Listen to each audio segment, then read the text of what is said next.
What's up, metalheads? Today we're going to do a short little video for you about a really great band that a lot of people know about, but there's still quite a few that really aren't aware of this band, and we'd really like to get you guys to get onto Facebook, find them on Facebook, and hit the like button. So the band's called INTRINSIC, and so I've kind of put together this little video that kind of shows the artwork for the CDs that they've released, with little samples here and there of music, and then some old school photos from back in the day, and even some more recent photos of the band. And then as an added plus at the end, Mike Mellinger, founder and guitarist of the band INTRINSIC, actually did a video for me for Metal's Best by Metal's Best, and so I thought I would throw that in at the end of this video as just a little teaser, just to show what Mike's main influence was getting started playing the guitar, just as a little added bonus. So sit back, enjoy this little video about INTRINSIC, and then when you're done, log into Facebook, go to INTRINSIC, and hit the like button. Check this out. INTRINSIC is a power speed metal band from California that was formed in late 1983 by Mike Mellinger while he was still going to college. First couple of years, the band spent working on material and just building up their repertoire as a live act. Finally, in 1986, they hit the studio to record their first album, self-titled INTRINSIC. Originally, INTRINSIC was released on an independent label, No Wimp Records, as a 12-inch and a cassette. It finally saw the light of day on CD in 2008 on Retro Thrash Records, but the artwork was different.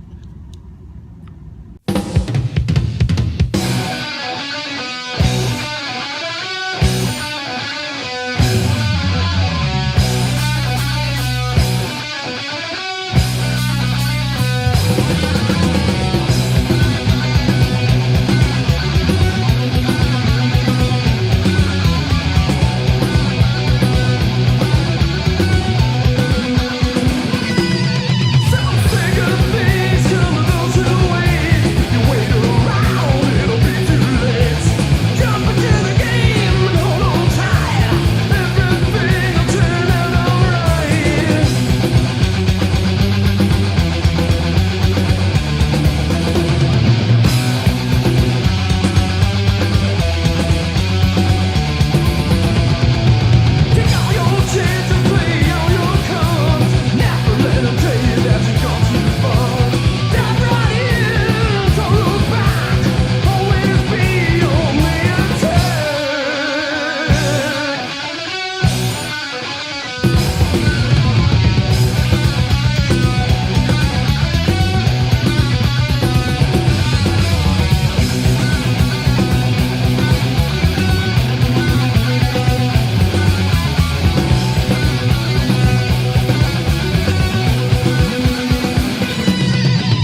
They did get signed briefly to relatively important records, and during that time they struggled to find a vocalist that fit the band, including David Wayne, as you remember, of Metal Church and Reverend. Rest in peace, David. But ultimately that did not work out. In 1989, they finally found a singer that would work for them, and they began recording the EP, Distortion of Perspective, on yet another small label called Cheese Flag. This EP is a much sought after piece for collectors, and it's even eluded the Kruse Kollection. After the EP and even more lineup changes, they began work on their second full-length album, Nails. But due to issues with not finding a label, differing opinions on the album itself, during that whole process, the project was scrapped and shelved. Until 2015, when Dive Bomb Records finally dusted off this monster masterpiece and put it out on CD.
In the mid-90s, amidst still more lineup changes, they were finally able to get signed to a Japanese label, Taikyu Records, to release their final album, Closure.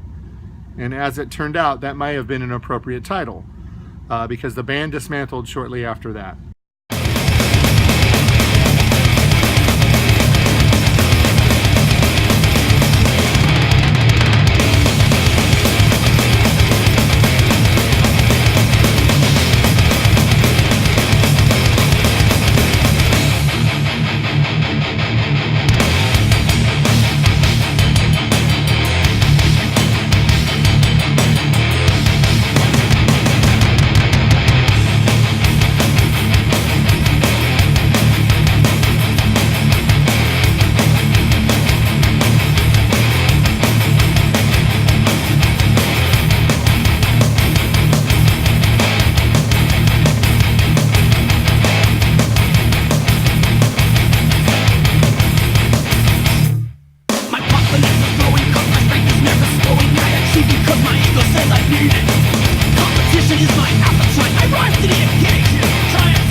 In 2005, they got back together to do some reunion shows, and it seemed that maybe it was just an extended sabbatical that they needed.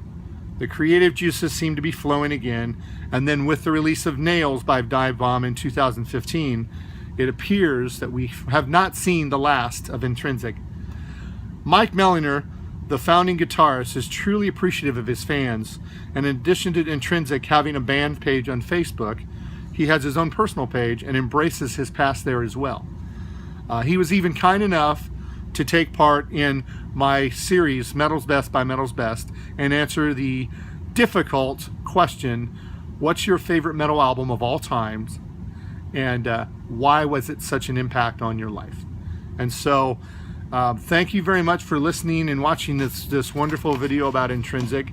I hope you'll go and like their Facebook page, check them out, seek out their music because it's great. I believe it's all available on iTunes. If you want to listen to that, hit Mike up. He may have copies available or at least be able to direct you in the right track to finding them. And obviously you can always go the track of eBay and Discogs. Unfortunately, that usually doesn't end up having the money go to the band, just to some seller that in some cases jacks the prices up. But before we leave, let's check out what Mike says is his favorite metal album of all times and why that was such an impact on his life. This is Mike Mellinger from the band Intrinsic, and I want to talk about an album that was seminal to me, and it's probably still my favorite album of all time, and that's Judas Priest Unleashed in the East. Now, that period of time, I think it was released in 1979, there was, a lot of great hard rock going on, and even some, like Sabbath, they pretty much defined heavy music in that period. And I was listening to a lot of the hard rock and Sabbath, of course, and a lot of U.S. hard rock, and started to get into a little bit heavier stuff, and some of the European stuff, UFO, Scorpions, but it was still hard rock. But Priest really defined metal, I think, in that period. I mean, the 4 albums, when you have Sad Wings, Sin After Sin, Stained Class, which I think is really the first modern metal album. There were no blues influences on that album at all, or progressive influences. And then you have Hellbent for Leather. Those 4 albums culminated in Unleashed in the East, and you had the great songs from those albums, and some of them weren't recorded as well, especially Sad Wings and Sin After Sin. Then you had the great sound of Unleashed in the East, and that guitar tone. I think that guitar tone is what really one of the things that got me into guitar playing. I think it's just that sound spoke to me. It was just those Marshalls, and unadulterated and just really chunky tone. It was the first time that guitars had that edge, I think. I mean, Hellbent for Leather had the sound, and they just took it and brought it into a live setting, and it just spoke to me. And that I feel that guitar tone, and to this day it still speaks to me. And Priest went on to much greater success later, and I think they actually got kind of boring in the 80s. They brought in a drummer who wasn't nearly as good as Les Binks, who played on the Stained Class, Hellbent, and Unleashed albums. And they lost something. They lost a mystique. Of course, back then, in the 80s, you had MTV, and bands started to be able to be more accessible then, which I think was good and bad. You got to see your bands more, but some of the mystique was lost, the mystery, and Priest had a lot of mystery, and they created a lot of the heavy metal look. I mean, you can see it on the cover here with the studs and the leather and all that, and they were just so metal. I mean, the lyrics, Ripper and Sinner and Exciter, and a lot of words that end in R, by the way, but they really, in this album, I mean, it kicked off modern metal, I think, and it set a blueprint. Shortly thereafter, you had Accept, Fast as a Shark, which was one of the, besides that and Priest Exciter, one of the first speed metal type songs with the double bass all the way through, double bass drums, and it just laid a foundation, I think, a blueprint really for what was to come. Now, this album originally came out as a single album, and it always seemed like it needed to have more songs on it. Well, this version is is live in Japan. It's called Priest in the East, which actually has 4 more songs on it: Rock Forever, Delivering the Goods, Hellbent for Leather, and Starbreaker. Now, there also was, they did a few more songs on that set I wish I'd included, which were White Heat, Red Hot, and Beyond the Realms of Death. I have the Beyond the Realms of Death on a single, and it's an unbelievable version, but this album really still sticks to me to this day. People talk about it as Unleashed in the studio, because Halford had to touch up some vocals, and yeah, he did. I mean, you go back and there's a couple of bootlegs on YouTube you can listen to now, and you can hear he was very sick on that show. And I don't really care, to tell you the truth, that he went back and touched things up, because what we got some of the best metal music of all time recorded really, really well. And I think that, to me, is just as important as having this pure, unadulterated live album with a lot of flaws. I mean, to me, this presents the music in the best way, and that's an argument I think people go on and on about, because people say, oh, it's got to be all live and you can't touch anything up and all that, and you know, and I agree with that. It's got to have that foundation, but you know, in the end, I just really loved hearing these songs recorded really well, and it's such an in-your-face recording, and so Judas Priest Unleashed in the East, my favorite album of all time. Thanks for listening.